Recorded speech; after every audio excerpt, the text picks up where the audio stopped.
Yule vitu anafanya juu sio poa. Yule mwaneno yule mwambeni ukweli kabisa. Sasa mambo anofanya kabisa mimi siku nitakuja kumfanya kitu kibaya. Jamani sasa hizi.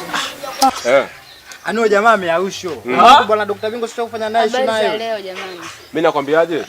Yule jamaa wewe yani ukicheka naye utakuja kuvuna mabua. Amini mwanangu. Jamani jamani kumbe kule mzee mheshimu afu mimi nilikuwa sijui. Mtu atakuchanganya kila siku ile unatupoteza wewe tu. Kwa nini dada unasemaje mbona tukuelewi? Wewe unasema nini? Sielewi. Ni hivi kule nilipopita sasa hivi nilipita hivi. Nilipita kwa kule nimekuta njia imezibwa. Alafu mimi nilikuwa sifahamu. Hakuna njia nyingine tofauti na hii. Zipo. Kuna njia hizi yangu zipo njia mbili. Sasa muonyeshe. Yaani njia ya kwanza dadangu. Unaweza kupitia hapa ukatokea huko. Umeona bwana? Sasa mangu ule jamaa mimi ninavyoambia yule jamaa sio. Sasa Mchina. Huo bwana sio staarabu. Unajua wewe ni mgeni? Ndio kakaangu yani mimi hapa umepita sasa hivi hapa. Si umepita muda hii. Sasa huyu mgeni afu uko hapa juu. Ni kweli. Lakini daktari hata kama lakini cha msingi tu ni kwamba huyu atakiwa aelekezwe. Vizuri sana kakaangu utakuwa dadangu ana njia hiyo kama utakuwa unaelewa. Sasa. Mbona bwana? Waweza ukaingilia huko ukatokea huko.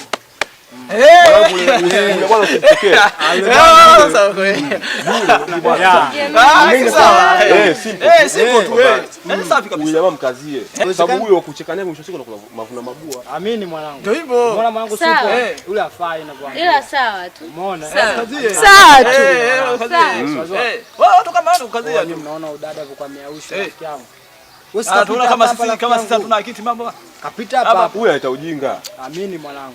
Daktari mwanangu. Yaani wewe dada unachofanya wewe? Amini. Unaleta malingo kwenye Tanzania ya viwanda. Hii nchi baba hii kama kiwanda, kiwandani hakunaga malingo. Sawa sawa. Mtu kapita hapa rafiki. Ndio anajifanya malingo. Wadada wa Mungu bwana anajifanya kama wako kama wanajifanya masuperstar kama. Umempatia. Wewe sio poa rafiki yangu. Wewe. Wewe umpatia kweli nitategemea unajua. Kwanza hata mwenyewe unajua. Arudi tena. Atajua umuhimu wa salamu. Sasa wewe kapita pale ongea na bwana yake si nani yake katuangaa basi zaidi kaja akasimama kabisa hapo kabisa hapo. Na mwalimu yake anafanya kama Liano. Mimi ngoni safe bwana. Au sio? Baridi bwana. Kwa message iko bwana ugali tayari bwana. Mida au sio? Pamoja bwana. Unataka mfuko wako nini? Baridi. Umeona bwana. Wewe mangu watu kama ndo unafanya kama hivyo. Watu kama wao ndio kwa pesa kama zile. Sasa tuondoke zetu mwanangu. Baridi mwanangu. Kule au sio? Kule mwanangu. Sawa wangu sio sawa. Watu kama wale pale ndio nakwambia.